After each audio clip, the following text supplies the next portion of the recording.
Happy New Year. Hi, I'm Jimbo Merrill, Senior Market Advisor, Old Wise Ones, with our market outlook for 2024. Who are the Old Wise Ones? We're business folks with a clear mission to help you make more money and to increase your financial literacy IQ. Old Wise One advisors must have a specific set of skills and experiences to become Old Wise Ones. First off, we're all more than 65 years of age with at least 45 years of business experience, having gone through marriage, divorce, and remarriage, raising children and grandchildren, has earned deep lifetime experiences and wisdom to share with others. Having been there and done that, Old Wise Ones helps you answer the many questions about money and your family coming your way. Each year around the holidays, we bring you our market outlook for the coming year. Most all of the large banks and investment firms like Goldman Sachs, Bank of America, Schwab, Vanguard, BlackRock, etc. They spend millions on market research and publish market outlooks of their own. We review and study each firm's specific report. We then consolidate and summarize what we believe are the highlights and recommendations that you can use in your own investment portfolio going forward. We get tons of questions over the year,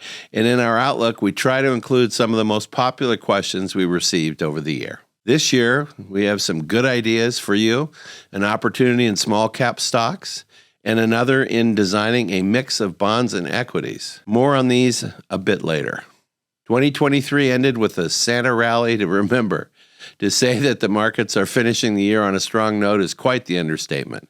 Just a handful of stocks drove the market indices up throughout the year. That all changed in November as investors began to believe the Federal Reserve was done with interest rate hikes. The market outlook for 2024 headline might be slow global growth, clouds forecast for equities. We see a very modest risk for the economy going into a recession in the near term, but we do believe the global expansion is slowing. Stubborn inflation is expected to keep interest rates higher for longer, and if you're one that is expecting the Fed to reduce rates in the early part of 24, you're likely to be disappointed. A more challenging backdrop is anticipated for equity markets in 2024. We estimate corporate earnings growth of only 2 to 3%. Consumer spending has been strong. However, the extensive cash stimulus from the past few years has been spent down, and we now see a moderate risk to a reduction in consumer spending. Small cap stock prices were hampered all year due to rapid rising of interest rates and ended up lagging other equity groups in performance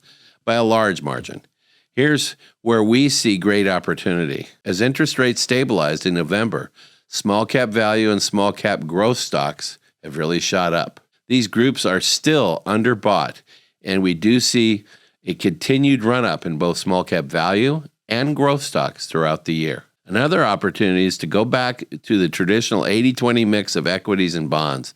As tons of stimulus money flooded the markets for the past few years, bonds were not operating as a counterbalance to the equities, often moving in tandem with each other. Now that interest rates have stabilized and a traditional mix of equity and bonds will stabilize the overall performance of your portfolio. We have a few questions from viewers that have come up frequently that we want to share.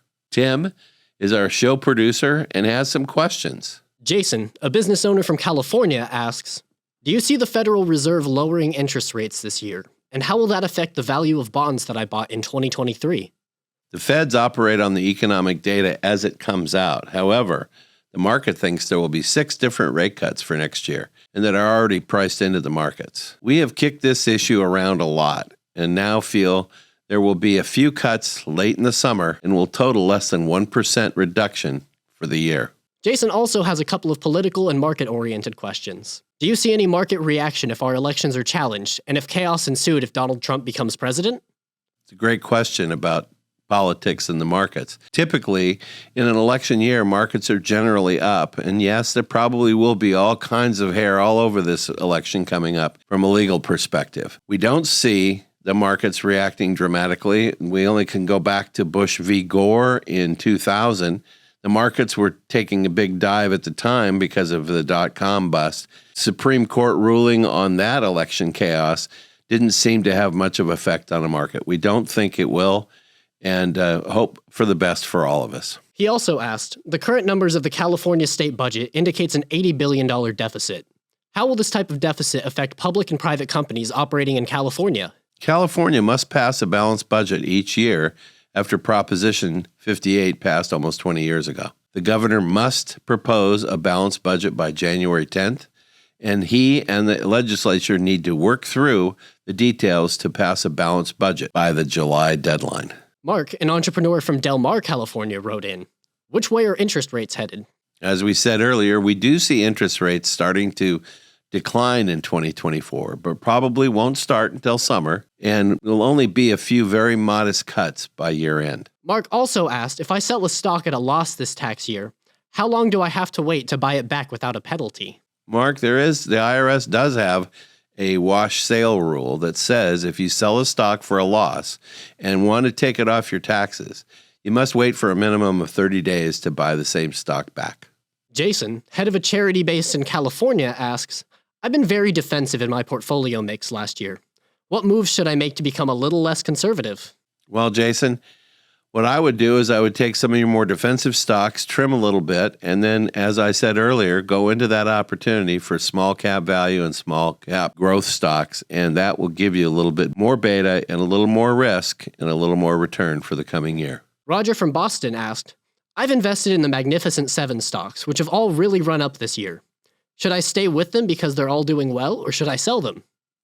Roger, this is a tricky area for most investors. When stocks run up like that, it's really tough to stay disciplined. You also need to be careful on your asset allocation because you don't want it to get far out of whack. For example, you might have a 15% allocation to large cap techs, and if those stocks run way up by year end, your target allocation has changed dramatically. We would recommend trimming your positions that have run up so much and take that cash to an allocation of more small cap value and growth positions. Be sure to check with your advisor or CPA before you make moves in the market.